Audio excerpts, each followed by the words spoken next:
Hello, I'm Christian Horner of the Red Bull team. I'm officially protesting about this podcast, as I believe parts of it were secretly tested earlier this week. It's not fair.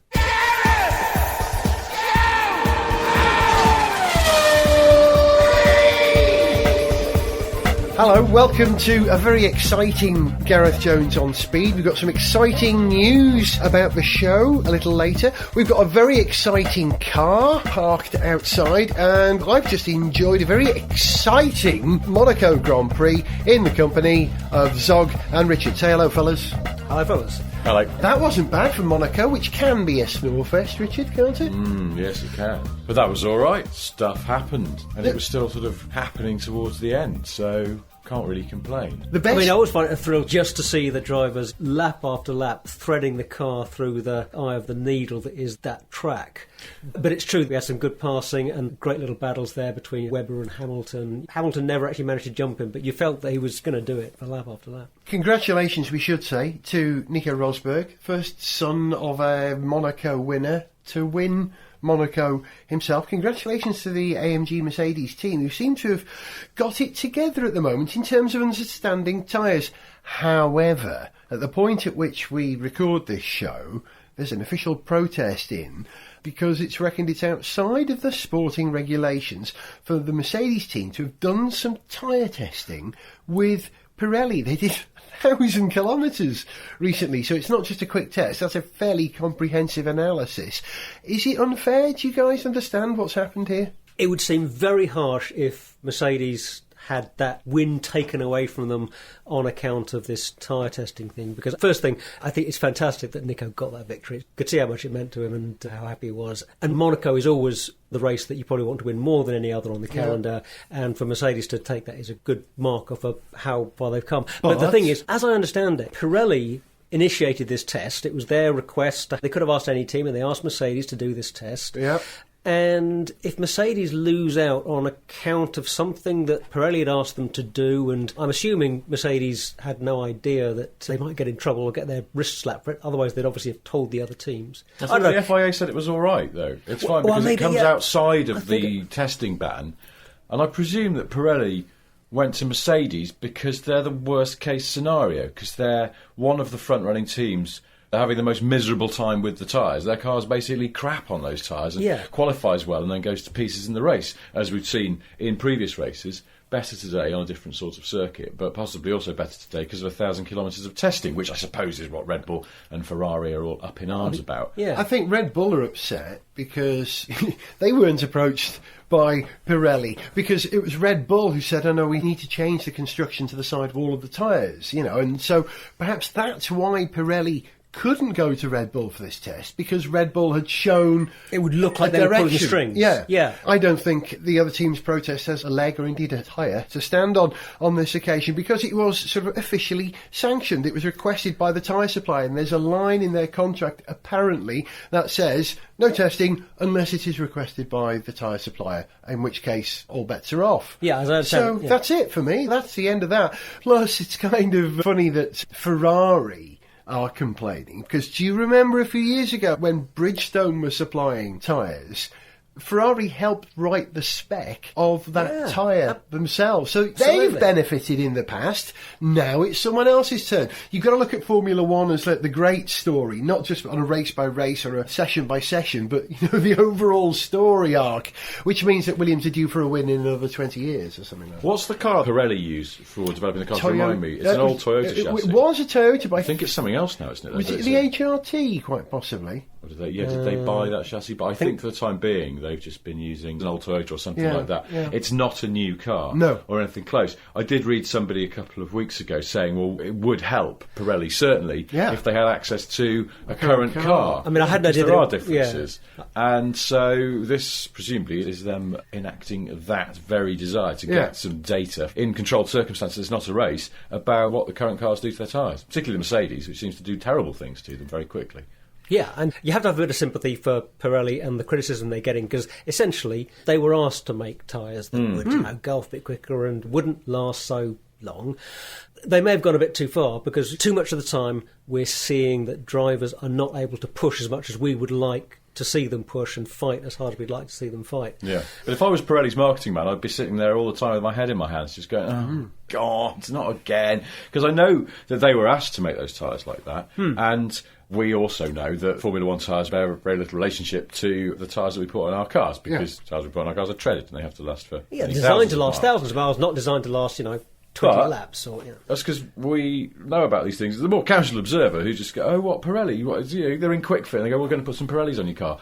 Oh, hang on. Are they the people in Formula One? Because I'm always hearing about how Formula One tyres are rubbish. They keep wearing out really fast. And no, I don't. I'll have someone else, please. It's that kind of thing that could happen. And so they've been asked to do that, but I bet they're regretting ever getting involved if this is the case. But this is an interesting question, and I really don't know the answer to this. Is the fact that Pirelli's name is just in there in the media more frequently giving them a benefit? Because people who aren't interested in F1 just see the name cropping up over and over and they think, oh, well, they're supplying F1 tyres, they've got to be good. And the people that are following it a bit more closely and are actually getting into the detail of the fact that, the tyres aren't lasting long enough are perhaps people who have more of an idea that, well, they're not supposed to last very long. They're race tyres, not road tyres. I think you can apply the boy band rule to this. You don't know the boy band rule, right? Every now and again, a boy band emerges, bear with me on this, that are known to an audience other than teenage girls. They become so popular that they break out of the confines of speciality. Yeah. And if you go into Quick Fit now, there'll be posters on the wall of Pirelli, Formula One tyre supplier in 2013. Now, the people who go into Quick Fit to buy their tyres are people who just want a cheap tyre and then choose the brand when they get there. The likes of us, we go, I think the Continental's probably good because it worked rather well on the safety car. Yeah, or you go, I want to make sure I get OEM. OEM tyres is always the thing, isn't it? Original equipment manufacturer. Or you go and read your reviews and you go, oh, actually, that Toyo's a really good value. Well, my colleagues at Evo magazine do tyre tests, and when they don't do one for a while, they're forever being asked to do more. It's something that people who are interested in cars are very interested in. Makes a big difference. And they are hugely important, and they can change the characteristics of a car to a staggering degree. But yes, we would do our homework, whereas you're right. Someone who's not really that interested in cars or tyres, and let's be honest, they're not that interesting, would just go into Quick Fit, see the poster of the boy band on the wall, and I'll say, I'll have some of those, please.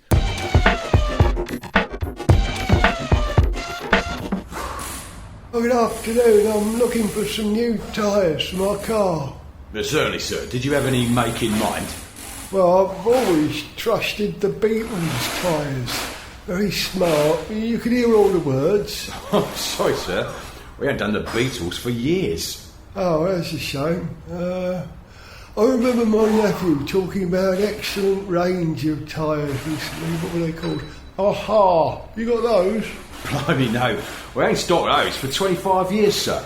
If you look at this poster, you might be interested in these. Our new One Direction tyres. Oh dear, no, that's no good at all. I could need to go in several directions. That's not going to do.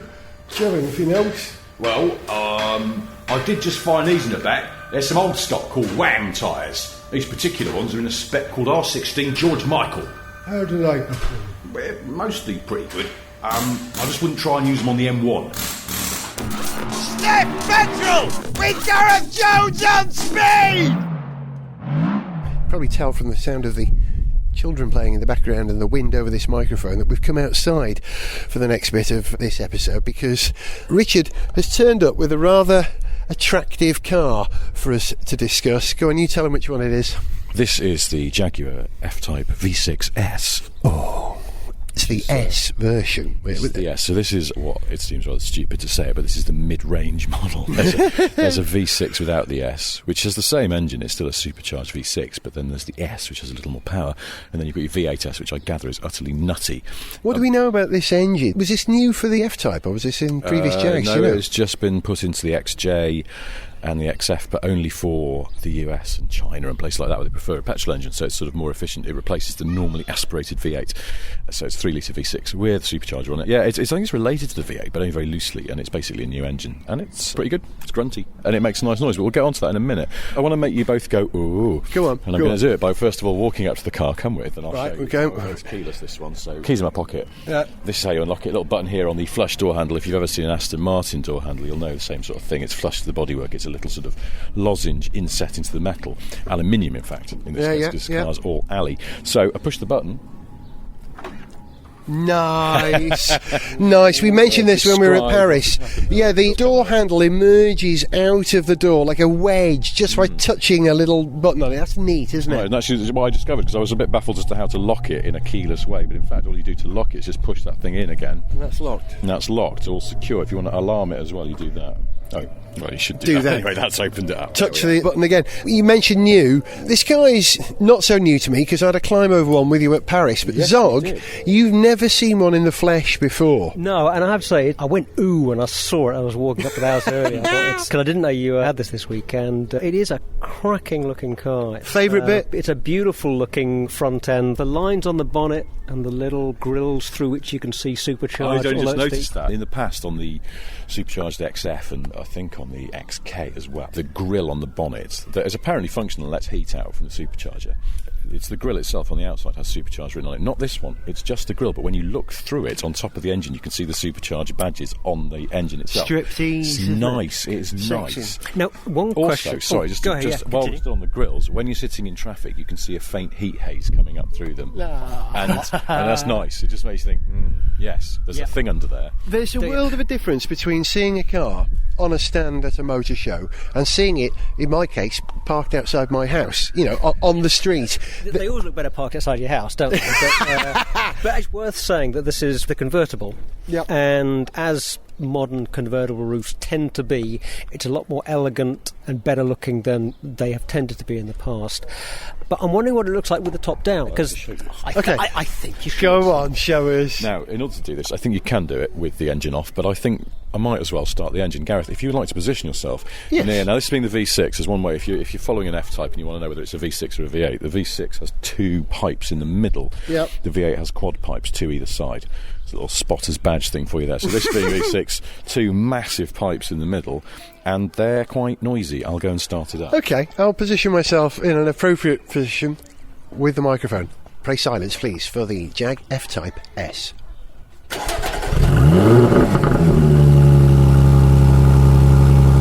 It says Popple. It says Popple. Popple? Popple. Does it? It said, and the roof's coming off. The roof's off. The car say Popple. Go blip the throttle then. Go on. Oh! I just saw something. Again, go on.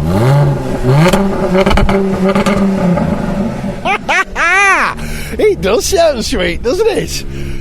The most wonderful bit of drama, when you opened the hood, Richard, there are two little, almost Thunderbird 2 flaps which open at the side. Well, I think a lot of convertibles now do that, and the hood goes down pretty quickly, and I suppose the mechanism has to be covered up because they want it to look neat when it's retracted, so you get to hear that. Look, it's sort of done its little warm-up thing, and now it's just dropped to an almost... All that was automatic, wasn't it? Can I also just show you now, there's a few little things in this car. The design is terrific because it's full of little details that make you smile. You'll notice the engine start button and the gear shift paddles on the wheel are gold, as is the trim on this switch that I puts call it that dynamic. copper-coloured. And it's inspired by the Eurofighter. Apparently or something, so, yeah. Some of the more important controls in the Eurofighter are gold because it's an easy colour to see in a hurry. Obviously, it's a bit of a gimmick in here, but it's a nice gimmick. No one else has done it, so it's sort of something that makes it feel a bit special. This central vent here, it rises up from the dash when you switch the car on. Oh, see, that's Jag Theatre again. Well, it is, yeah. Now, the only thing is, you can have it in active mode where it then closes itself as you go along when it doesn't feel the need to push air through here, and then when it does, it rises up again. It becomes a bit distracting, even though it moves up and down almost completely silently. I still find it distracting, so you can just set it to be always up while you're driving Let me just explain. You've got two air vents on the centre of the dashboard, which rise periscope-like out of the dash when required. Yeah. That's just great. And then you've got all this stuff here, the switches on the centre, these turn wheels for the air conditioning, and then you push them in and that gives you heated seat control, and it's sort of rubberised, and it's nicely done. There's a lot of good detail in here, and it feels like they put a bit of effort in. Yeah. I think they put a lot of effort into this interior. I mean, I'm very taken by this, I have to say. I mean, there are a couple of other things I'd just pick out here as slightly more than details, but there's a handle, I guess we could call it. A grab handle. Panic handle. That is immediately to the left of the gear selector. For passengers to hang on to for dear life. Well, but it's positioned for the driver's left hand or passenger's right hand. It almost helps to give a bit more of a sort of cockpit feel. So your mention of the Eurofighter thing is interesting because it creates a bit more of a sort of driver's space, if you like.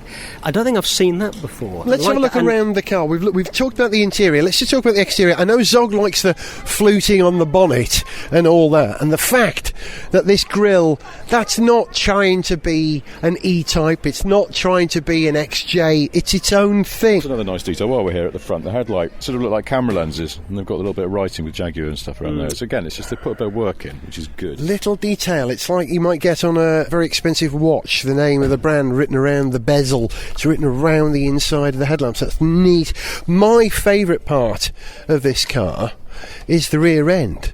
It's got this lovely, edgy, almost Bertoni sort of flat, edgy quality where the flip-up spoiler is. That's the best bit on this car. I like the back view as well. Reminds me of the XJ220, if anything. Oh, does it? I think it's a bit more like the XJ13, if you remember that. Yes, sort of very yes. Sort of tapering tail, and this the way that it kicks up from underneath and then sort of droops down a little bit from above, and it just sort of comes to this point. It's lovely. I have only had this car for a couple of days and I haven't driven it much. I have to say, I started off with it, I thought the ride was too hard. I still think the ride is probably too hard. Do you want me to show you the boot? Yeah. Now, I'm prepared to make you go, Okay, here we go. The It's boot. ridiculously small. I know that sounds tediously practical in a sports car, but the truth is in a lot of sports cars, it is dinky. you want to go away for the weekend and stuff like that. And if you have a space-saver tyre rather than that inflation kit, you lose all that little well as well. It's an idiotically small boot. That well is big enough for several laptops, I would say, but the shallow bit, you wouldn't get a set of golf clubs in there, would you? So this isn't a golf I jam. don't care about that. That's a good thing. That's a great thing, but then when I wanted to go away for the the weekend, I'd find that a bit annoying.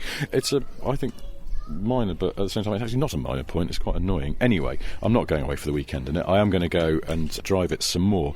But the more I've driven it, the more I like the noise. I think if you put it in dynamic mode and the response is terrific, it's certainly a quick car, and it's got this short wheelbase, so it feels very darty and nimble, even though it also sort of feels quite heavy on the road in a good way. I mean, it just sort of feels planted. It's not a Cayman, though, is it? But it does look. But it also. I mean, it looks quite compact. So what it feels? It feels dense.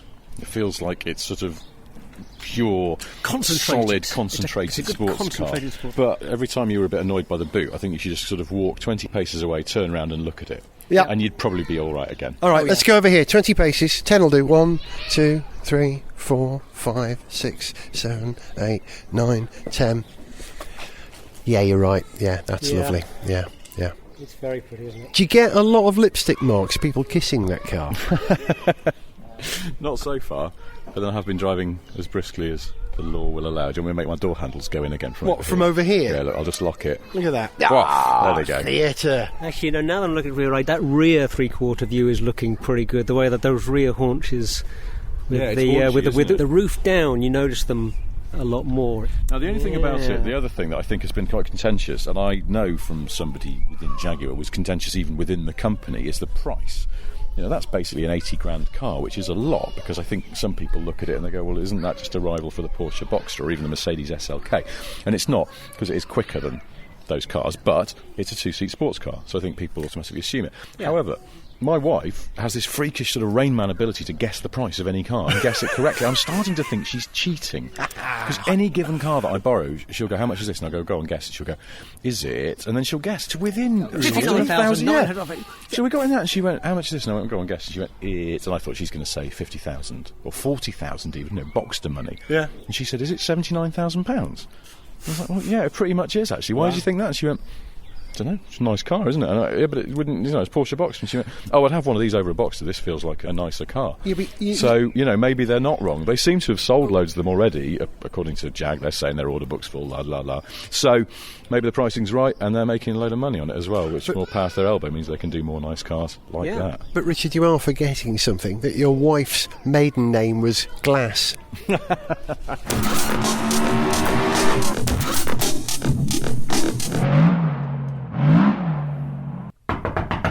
Come in. Oh, Mr. Periwimple, good evening. Good evening, Dalliard. How can I help you, Mr. Periwimple? Well, Dalliard, it's about the prices of our new F-Type. There's no easy way to say this, Dalliard. They're too bally steep. What are you account chaps playing at? Well, Mr. Periwimple, we took a look at all the numbers and so on, and we added them up, and we arrived at a number, and on top of that, we added something we're calling a profit. A what?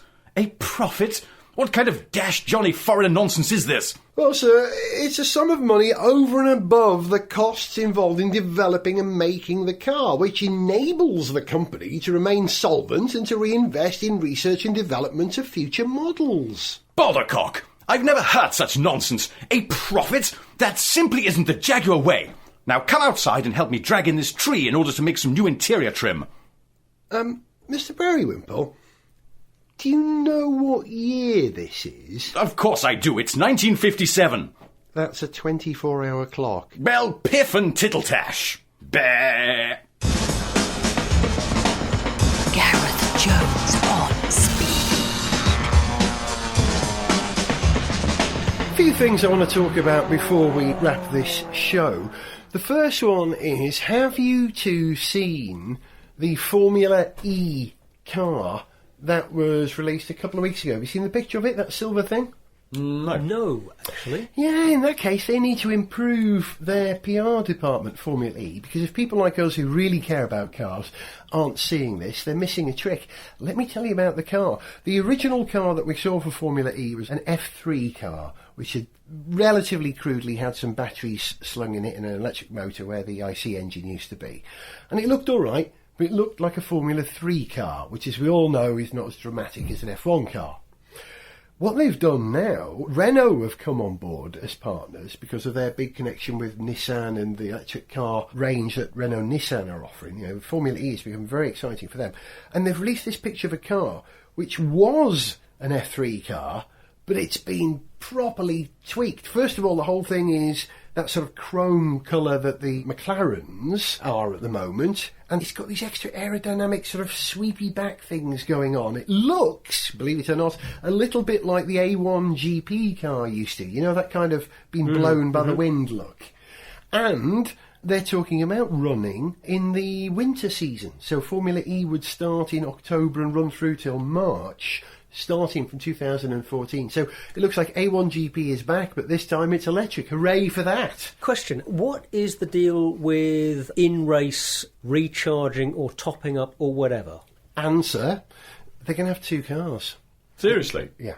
A 40-minute race, but 20 minutes into the race, the car comes into the pit stop, the driver gets out of the car and gets into a second car and drives off. Now, I think that is the biggest flaw in Formula E, which I'm really all for. But I think the message this sends out, much is the same way that Pirelli's message is our tyres don't last, the message here is we can't build a car recharging is with impractical. Yeah. and we can't build a car that will do more than half a race. You're going to need to buy two cars in future. I think it's a flaw. One of the reasons I was wondering about that was that I just read that the Project Better Place, the battery swap operation The Renault company, thing. that's tied up with Renault and Nissan, that they're having financial difficulties and may not be around for much longer. And I wasn't sure if there was maybe The cash from that has gone clearly to it's this, a good maybe. thing that.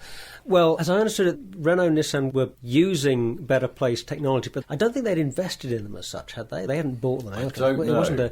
It's still an independent operation, I believe. But I was thinking that clearly, if they were planning to use that Better Place battery swap tech or a variation of it, clearly that wasn't really going anywhere. But they're not, so that's good. But yeah, two cars doesn't sound like a Not good right, idea. is it? It's inelegant, isn't it? Yeah. I saw one of those Renault Fluences which have the battery swap technology driving through the West End the other day. There's a place out at Heathrow which has a completely automated battery swap thing where you drive in, robots come out from underneath the pit, remove the batteries from your car, wash your car. Yes, whilst the electricity is That's what worries me. zooming about the place. I'm sure it's not, but I mean, it's still, to me, getting water in your contacts is You don't a terrible want that, thing. no. So it'll look all And rusty. If it's fixing low batteries. voltage, not a big deal though. You're all right, yeah. Yeah, As long as it's not it's too not- high yeah. volts. But rusting your contacts like you used to get in Negative lead corrosion. petrol cars and things, I don't know. Well, that's interesting. Yeah, so there's moves there. So keep an eye on Formula E. I was just thinking, picking up that point about, in all seriousness, the sort of water and electricity thing, I'm just thinking, if you're doing any kind of battery swap technology, given that resistance to corrosion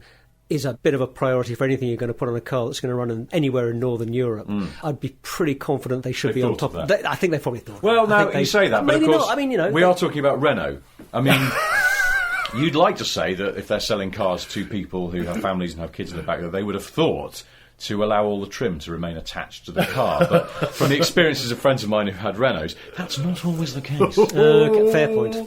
I want to finish with the news about the 200th episode of Gareth Jones on Speed, but before that, there's something, the elephant in the room that we haven't mentioned for this entire show, boys. You realise? Is your pet elephant. Come over here, Jumbo! Say hello to...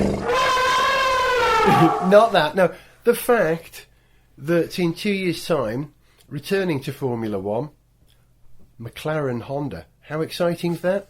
Oh, I'd forgotten we hadn't mentioned that. Yeah. There we go. That is pretty exciting. You think about it, there's been a swap here. Do you remember when the team that is now Mercedes used to be Honda, and the team that is now McLaren that has Mercedes engines is going to be McLaren Honda? There's been a swap in engines there, a swap of culture, bizarrely. They could have saved an awful lot of trouble, Honda, by just staying with Braun. Do you know what, though? I know everyone says, and rightly so, the last time Honda and McLaren were together, you think of those Marlboro-liveried cars and Prost and Senna, and it was a golden time for they McLaren. Great years? Weren't they great? Yeah. And I agree, and I'm old enough to remember that, as I'm sure a lot of us are, but I also think about the Honda F1 team and how crap they were. And so I don't think it's a done deal. They're going to come back and it'll be as glorious as it was in 1989 or whatever. But Yeah, past successes are not a guarantee of... success in the future. Yeah, Williams syndrome, really. Yeah. Yeah, you could argue that McLaren are the most underperforming team in Formula One this side of Williams at the moment, because they've got the Mercedes engine, which, as we've seen today, works rather well in the Force India, and in a Williams next year, which is insane, a Williams Mercedes. So it seems that McLaren can't build a car as good as their engine. So the Honda engine will have to be better than the Mercedes. Sorry, not engine, power unit, because it has energy recovery, not KERS, energy recovery. So heat and kinetic energy and electrical energy. It will have to be better than the Mercedes block to make McLaren competitive again. They've got a huge hill to climb, haven't they? Relative to what you expect that team to achieve, they're certainly underperforming. But I have faith in them. I don't think they're going to continue to underperform year after year. I had faith that George Michael wouldn't fall out of a car at 70 miles per hour, but how wrong was I? You got to have faith.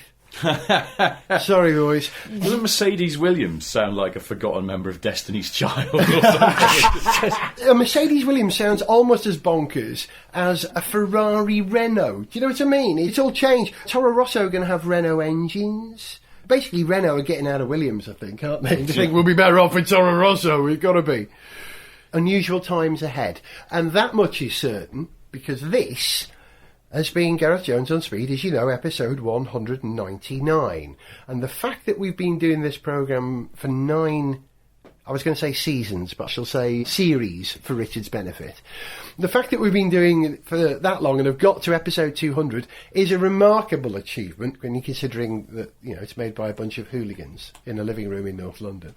And so we're going to celebrate the 200th show by going live. Richard, tell him the date, because I can't remember. We agreed. Oh, God, I can't remember either. What did we... June the 9th. June the 9th. It's the day of the Canadian Grand Prix. So if you're in the UK, the race is on at 7 o'clock, and after the race, we're going to be doing a live podcast. Which, given the amount of editing that Gareth does to remove libelous remarks and bleep swearing and stuttering and awkward pauses and the like, yeah. and factual inaccuracies of such magnitude that they cannot be allowed to pass. This is all It's going to be an into the interesting unknown. exercise. On a pedantic note, is it a live podcast? It's a live stream. It's a live Yeah, I event. suppose it's I think not going a onto your podcast, by iPod, is definition, it? is something that you're downloading Yeah. rather than streaming. Yeah, So yeah. I think It will be a live audio event, and it will be available as a regular podcast, not immediately afterwards, but within a day. so it's going to be the Make next week, that yes, possible. Anything is possible, or hell could break loose. But most of all, we need you guys to take part in this show. So the place to go is this: www.ustream.tv/channel/Gareth Jones TV. If you want that address again in easy to remember form, go to my website, GarethJones.tv, and we'll have it there. Or go to shootthatcamel.com, where Zog will post it on his website, or go to sniffpetrol.com, where Richard will post it as well. Yes. Please go to Ustream, follow that channel, and retweet the heck out of this. Tell all your pals, because we want to be able to interact with you live on the show. You basically set the agenda. You tell us what to talk about and ask us questions, and we will answer. We'll also have a couple of surprises and some tunes. oh dear, what have we done? You've been listening to Gareth Jones on Speed. He was Richard. Goodbye. He was Zog. Goodbye. Guys, see you for the next episode, which will be live. Whoa! Oh, blimey. And you guys better be there as well. I'm going to leave you with a tune. This one is in the style of yodeling cowboy Chris Isaak, and it's about another lone cowboy in Formula One. Enjoy. When we first met, I must admit you were my hero. Larger than life and sponsored mainly by lager. But soon I came to know you like no other.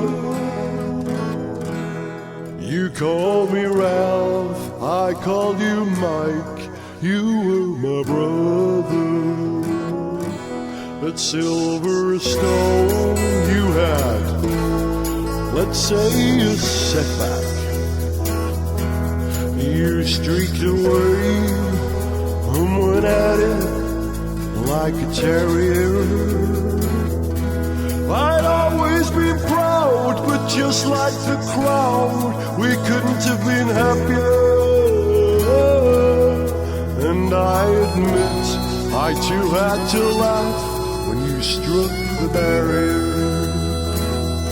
Now I'm all over you.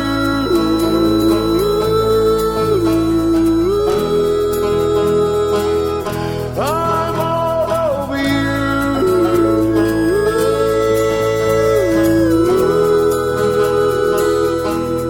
I'm all over you. I'm all over you. I remember Montreal back in 2001. You led for ages with your little brother. Oh, you. I put in fast laps in my Williams when you got the call, and it was all over for you when Montoya hit the wall. At the end of the race, there was celebration. I stood on the top step, after all. But my inspiration, my education, stood beside me. And you know what? He was every bit as tall.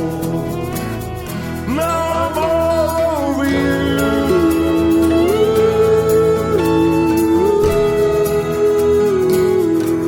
I'm all over you.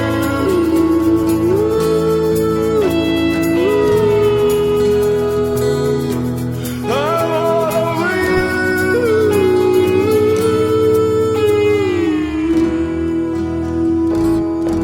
Despite those graces and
Send us emails, see pictures, get song lyrics, join our Facebook fan site, follow us on Twitter, find out about advertising on the show, and now discover our new Ustream channel. Please go to garethjones.tv. Gareth Jones on Speed is made by Whizbang.